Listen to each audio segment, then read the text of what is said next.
तो अब से साइंस भी स्टार्ट करेंगे, क्योंकि साइंस का भी चैप्टर जो है वो धीरे धीरे कवर होना चाहिए।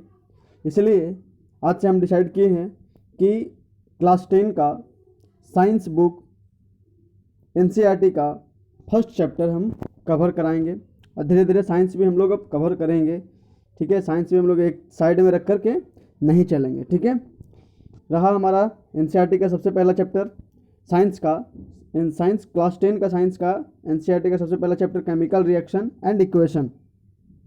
ठीक है, जैसे कि आप लोग जानते हैं, ठीक है, कि कैसे कोई भी रिएक्शन होता है। जैसे हम डाल दिए कि हम HCl ले लिए, ठीक है, और आपका हम NaOH ले लिए, ठीक है, इन सबको मिलाने के बाद जो हमसे प्रोडक्ट बनता है, ठीक है, वो बनता क्या क्या है, तो हमारा NaCl और प्लस H2O। ठीक है, NaCl प्लस H2O। तो एक तरीके से क्या है, ये रिएक्शन है, और ये रहा आपका रिएक्टेंट, और ये दोनों आपका रिएक्टेंट रहा, और ये आपका प्रोडक्ट रहा। ठीक है, यानी एरो के इस साइड वाला क्या होगा, एरो के इस साइड वाला आपका क्या होगा, रिएक्टेंट होगा, और ये आपका इधर वाला क्या होगा, प्रोडक्ट होगा। ठीक है, जैसे कि आप देखते हैं खाना बन जाना, ठीक है, चाय में हम चाय पत्ती और चीनी और दूध अगर मिला देते हैं, तो वो भी एक तरीके से जब चाय बन जाती है, ठीक है, तो वो भी एक तरीके से क्या है, केमिकल रिएक्शन है। ठीक है, हर एक चीज़ आपका, जैसे कि साबुन बन जाना, साबुन जो हम लोग यूज करते हैं, ठीक है, जो हम लोग पेस्ट यूज करते हैं, वो सब कहीं ना कहीं एक केमिकल रिएक्शन करा करके ही तैयार हुआ है। ठीक है, तो आइए आज हम लोग जो है अच्छे से केमिकल रिएक्शन के बारे में जानेंगे कि आखिर केमिकल रिएक्शन होता कैसे है। ठीक है, कैसे कोई भी जो रिएक्टेंट है वो किस तरीके से आपका रिएक्शन करता है, उसका अफेक्ट क्या होता है। ठीक है, कि रिएक्ट जब जब तक वो रिएक्टेंट आपस में रिएक्शन नहीं करते, ठीक है, तब तक उनकी कंडीशन क्या होती है, और रिएक्शन करने के बाद उनका जो प्रोडक्ट देती है वो कैसे अफेक्ट करती है, उनका कैसे टेम्परेचर पे अफेक्ट होता है, कैसा एनर्जी उनसे मिलता है। ठीक है, तो इन सब के बारे में अच्छे से हम लोग आज केमिकल रिएक्शन और जो है इक्वेशन के बारे में जानेंगे। आप जनरली जानते ही हैं कि केमिकल रिएक्शन जब हो रही है, तो जो हम लिखे कि HCl और आपका NaOH यानी एसिड और बेस आपस में जब रिएक्शन कराएंगे तो हमारा साल्ट प्लस वाटर बनता है। ठीक है, तो एक तरीके से ये एक हम कह सकते हैं कि एक तरीके से HCl और आपका NaOH, ठीक है, NaOH देता है आपका क्या, NaCl और प्लस H2O। ठीक है, तो ये जो आपका लिखने का तरीका है, ठीक है, कि एसिड और बेस मिलाने के बाद वो जो प्रोडक्ट देगा वो साल्ट प्लस वाटर देगा।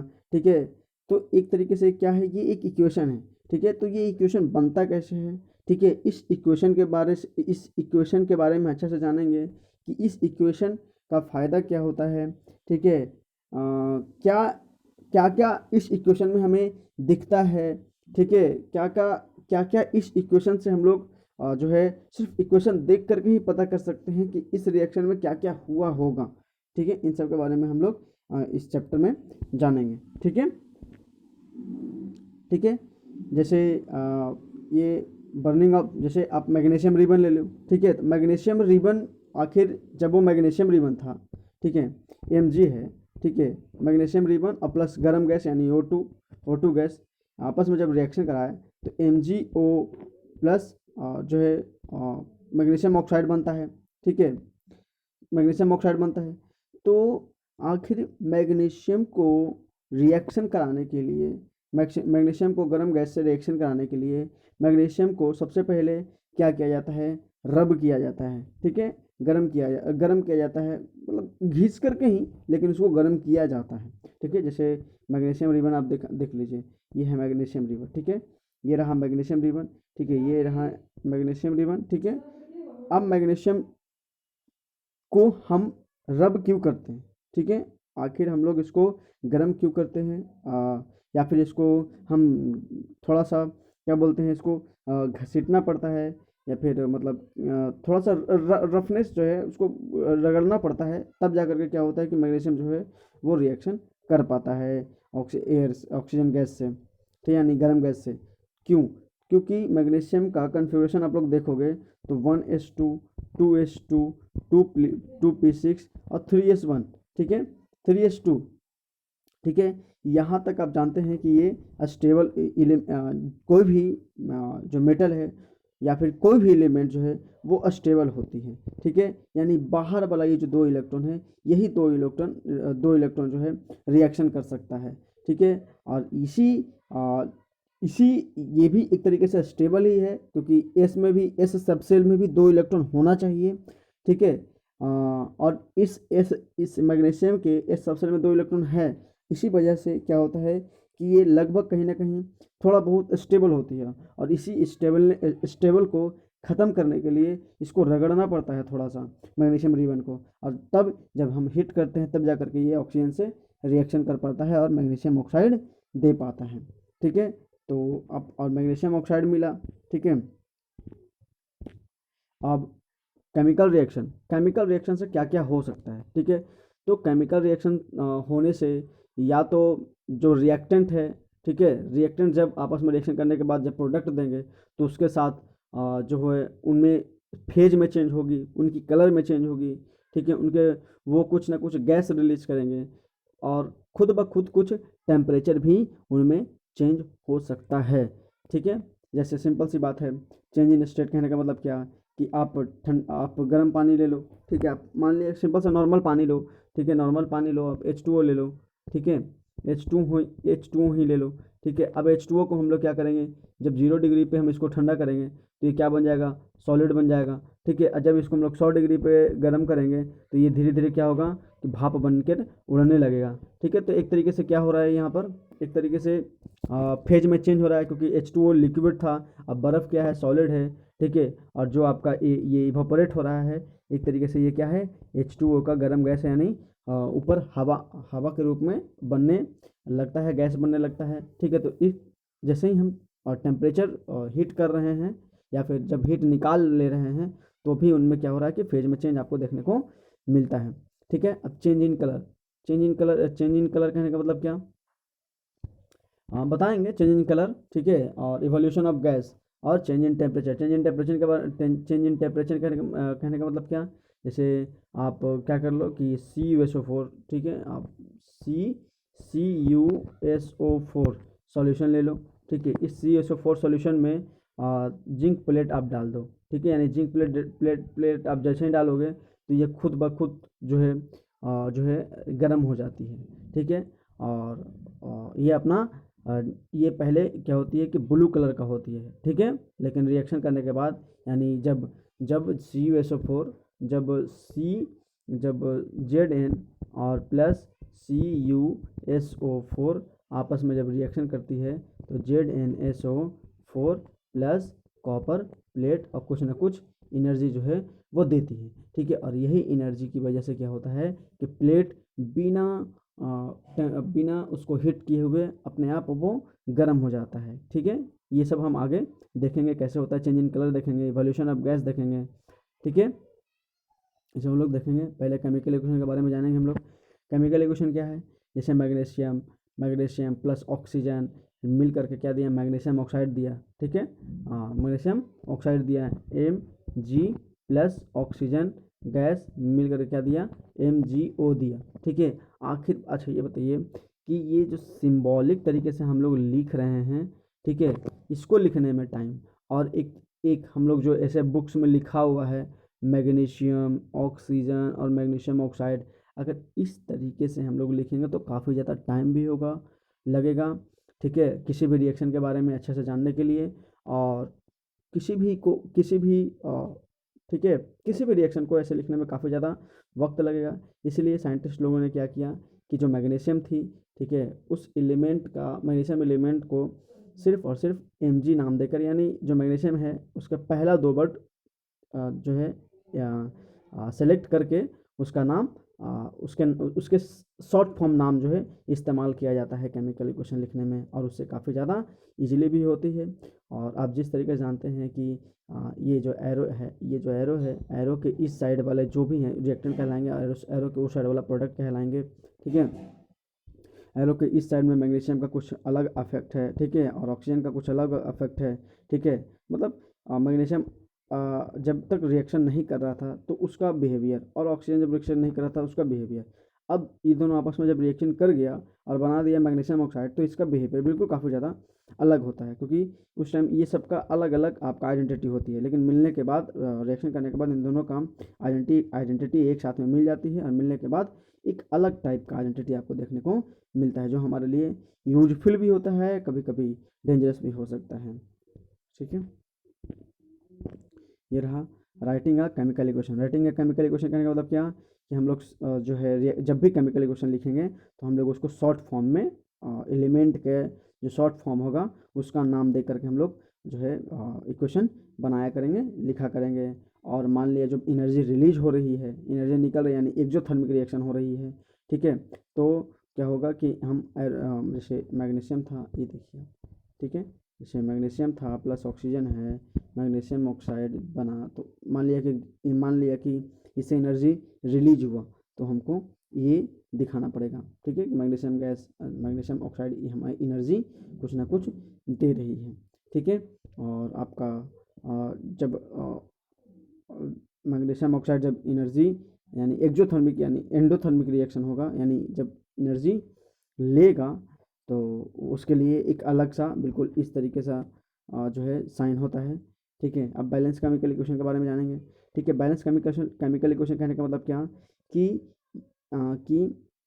रिएक्टेंट में जो मॉलिक्यूल जितना है, रिएक्टेंट में जो मॉलिक्यूल जितना है उतना ही मॉलिक्यूल प्रोडक्ट में वो एलिमेंट जो है, वो मॉलिक्यूल जो है उतना ही नंबर्स में होगा। ऐसे इक्वेशन को हम लोग क्या बोलते हैं, बैलेंस केमिकल इक्वेशन कहते हैं। जैसे आप इसमें देखिए, जिंक जितना इधर है उतना ही जिंक इधर है, हाइड्रोजन इधर 2 है तो हाइड्रोजन इधर 2 है, ऑक्सीजन 4 है तो इधर भी ऑक्सीजन 4 है।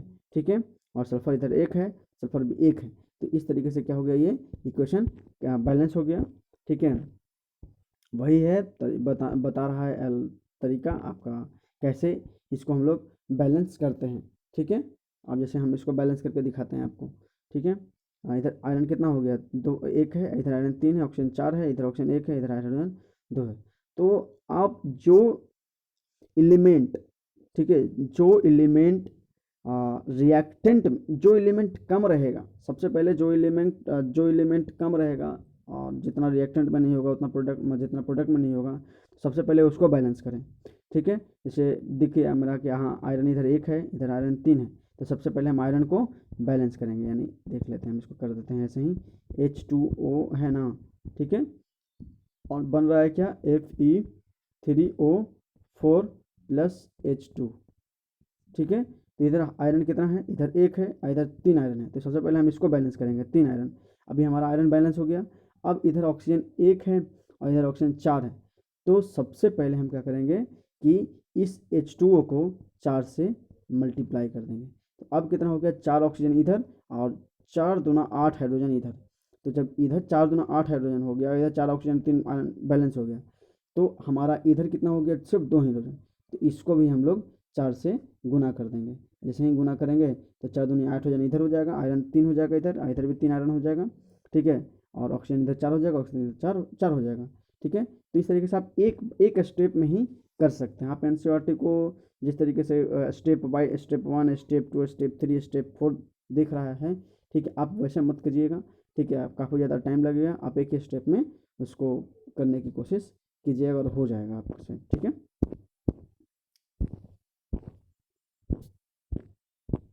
ये रहा क्वेश्चन है। ठीक है, ये जो है आप लोग हम कंप्लीट करके रखिएगा। ठीक है, नहीं फिर हम नहीं होगा तो कमेंट बॉक्स में कमेंट कीजिएगा। ठीक है, हम इसको क्या करेंगे कि सॉल्व करके आपको बताएंगे। ठीक है, types of chemical reaction, types of chemical reaction. Unbalance chemical reaction नहीं मिला हम लोगों को। ठीक है, अनबैलेंस केमिकल इक्वेशन कहाँ है, ठीक है, नहीं है, होगा। ठीक है, शायद और ये हो रहा है हमें। ठीक है, हाँ, टाइप्स ऑफ केमिकल रिएक्शन। ठीक है। टाइप्स ऑफ केमिकल रिएक्शन कहने का क्या होता है, कहने का मतलब क्या कि बहुत सारे केमिकल रिएक्शन आपको देखने को मिल सकता है, जैसे कॉम्बिनेशन रिएक्शन। कॉम्बिनेशन रिएक्शन कहने का मतलब क्या कि रिएक्टेंट में, जैसे हमारा क्या था, मैग्नीशियम में था ना, मैग्नीशियम प्लस ऑक्सीजन मिल करके क्या बनाया है, मैग्नीशियम ऑक्साइड बना दिया। तो एक तरीके से ये मैग्नीशियम अलग था, ऑक्सीजन अलग था, मिल करके मैग्नीशियम ऑक्साइड बना दिया। ठीक है, तो क्या हो गया, मैग्नीशियम ऑक्साइड बना दिया। तो ये एक मैग्नीशियम और ऑक्सीजन आपस में कंबाइन हो गए, तो ये मैग्नीशियम ऑक्साइड बन गया, तो ये कॉम्बिनेशन रिएक्शन कहलाएगा। ठीक है, इसका एग्जांपल आप देख लीजिए, जैसे कैल्शियम ऑक्साइड था, कैल्शियम यहाँ पे अब एनसीईआरटी का एग्जांपल ले लीजिए, कैल्शियम ऑक्साइड था और वाटर है, आपस में कैल्शियम रिएक्शन करने के बाद कैल्शियम हाइड्रोक्साइड दे दिया और हीट दे दिया। ठीक है, तो ये इससे ये हमारा क्या हो जाएगा कि कॉम्बिनेशन रिएक्शन हो जाएगा। ठीक है,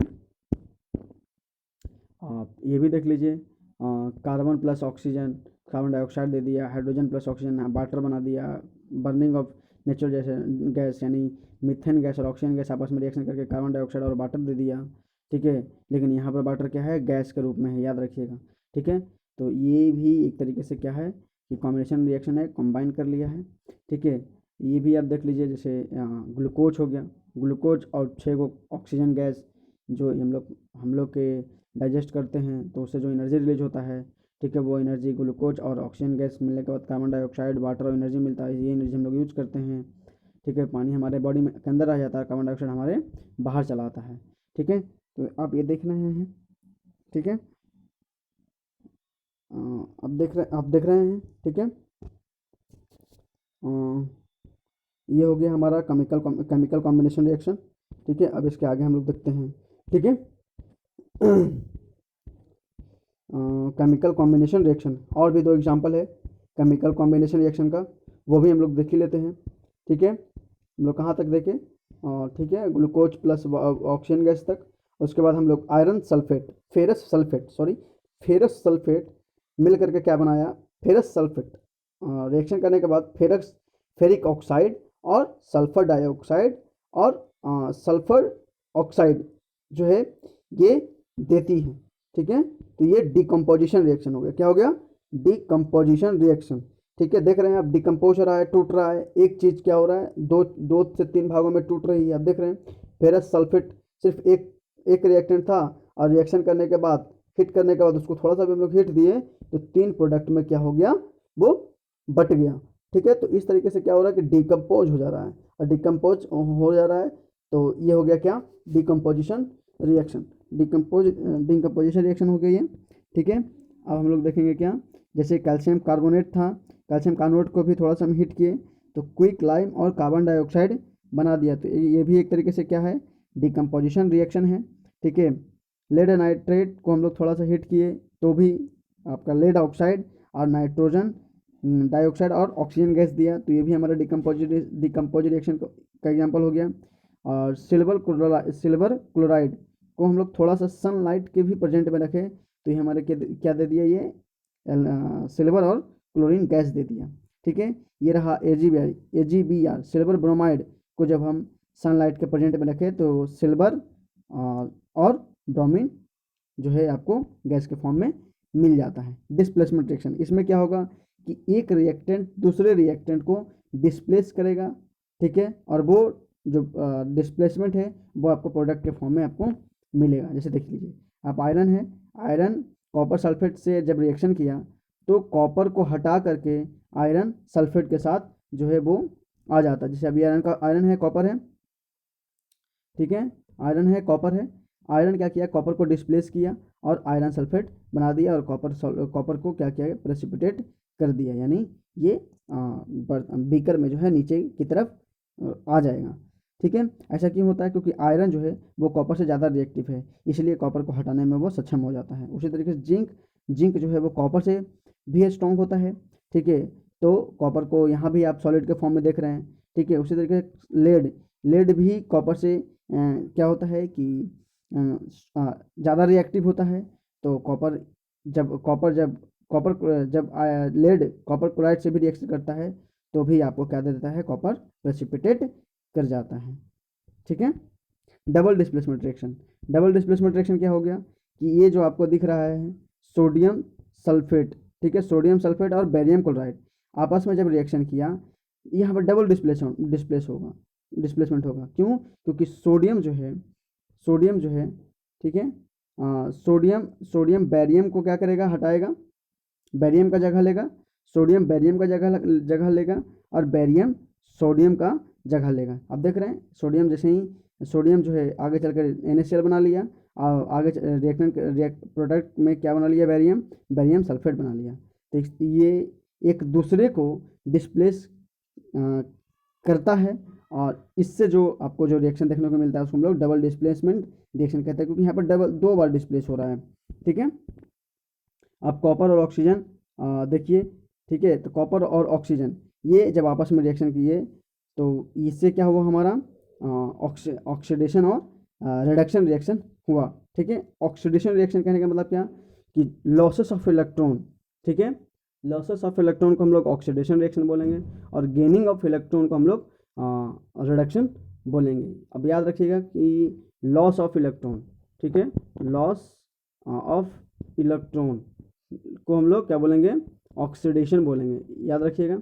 और गेन ऑफ इलेक्ट्रॉन को हम लोग क्या बोलेंगे, रिडक्शन बोलेंगे।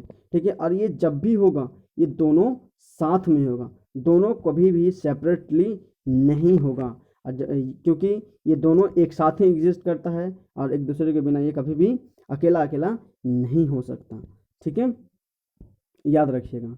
ठीक है, आप यहाँ पर देखिए, यहाँ पे लॉसेस ऑफ इलेक्ट्रॉन देखिए, यहाँ पर कॉपर, लॉसेस ऑफ इलेक्ट्रॉन कहने का मतलब क्या कि जो ऑक्सीजन को क्या करे, जो ऑक्सीजन को भी लॉस करे, ठीक है, जो ऑक्सीजन को लॉस करे, ठीक है, उसको रिडक्शन, और जो हाइड्रोजन को गेन करे, ठीक है, जो सिंपल सी बात है यार, देखो ऑक्सीजन का लॉस कर रहा है कॉपर और ऑक्सीजन का लॉस कर रहा है, कैसे हमको पता चल रहा है, तो अब ये वाला इसमें मिलाइए, यहाँ देख रहे हैं कॉपर के साथ ऑक्सीजन है, यहाँ पर देख रहे हैं कॉपर के साथ ऑक्सीजन नहीं है, इसको रिडक्शन बोलेंगे। ठीक है, और ऑक्सीडेशन किसको बोलेंगे, जो ऑक्सीजन को गेन किया उसको हम लोग ऑक्सीडेशन बोलेंगे। यानी अगर आप ऑक्सीजन को अकॉर्डिंग लेके चलेंगे तो जो ऑक्सीजन को लॉस किया उसको रिडक्शन, और जो ऑक्सीजन को गेन किया, ठीक है, उसको ऑक्सीडेशन। और हाइड्रोजन के अकॉर्डिंग देखेंगे तो हाइड्रोजन को जो लॉस किया, ठीक है, जो हाइड्रोजन को लॉस किया उसको रिडक्शन, और जो हाइड्रोजन को गेन किया उसको ऑक्सीडेशन। और ये दोनों जो है आपस में साथ में ही होगा। जिंक ऑक्साइड कॉपर आपस में जब रिएक्शन किया तो जिंक कॉपर ऑक्साइड बनाएगा, मैग्नीशियम ऑक्साइड और 4 हाइड्रोक्लोरिक एसिड मिलकर के MnCl2 2H2 और Cl2 बनाया। तो इस तरीके से ऑक्सीडेशन रिडक्शन भी आपका कंप्लीट हो गया। कोरिजन कहने का मतलब क्या कि जैसे क्या होता है कि जंग लगना, यार सिंपल सी बात है, जंग लगना। ठीक है, कभी कभी बहुत सारे, जब आयरन जो है, आयरन को जब मॉइस्चराइजेशन मिलती है, ठीक है, और उस पर जब उस मॉइस्चराइजेशन में उसे पानी मिल जाती है तो वो आयरन पानी से रिएक्शन करने के बाद क्या होता है कि आयरन ऑक्साइड बनाता है। Fe2 है प्लस ऑक्सीजन मिला तो ये बना दिया आयरन ऑक्साइड। ठीक है, और जैसे ही आयरन ऑक्साइड बन गया तो ये होता है जंग लगना, ये जिसमें जंग लग जाता है। ठीक है, उसी को हम लोग कोरिजन बोलते हैं। रैंसिडिटी क्या हो गया कि कोई भी चीज़ अगर बहुत दिनों तक पैक करके रखा हुआ है, ठीक है, जैसे चावल हो गया, दाल हो गया, ठीक है, पर मतलब 2-4 दिनों तक रखा रह गया, ठीक है, तो वो ख़राब टाइप का होने लगता है। ठीक है, उसमें फंगी टाइप का आने लगता है। ठीक है, तो ये आपका रैंसिडिटी हो जाता है। ठीक है, और रैंसिडिटी उससे, या आप सिंपल सी बात है, जैसे जो चिप्स आता है खाने के लिए, ठीक है, उसको आखिर जो प्लास्टिक में पैक करके आता है उस प्लास्टिक में नाइट्रोजन गैस भरा रहता है। ठीक है, और ये नाइट्रोजन गैस जो है उस चिप्स को क्या होने देता है, ऑक्सीजन के साथ रिएक्शन करने नहीं देता है। ठीक है, इसी को हम लोग रैंसिडिटी बोलते हैं। और ये रहा आपका चैप्टर क्लोज। ठीक है, अब क्वेश्चन आंसर आप जो है हमें करके दिखाइएगा। Okay, bye.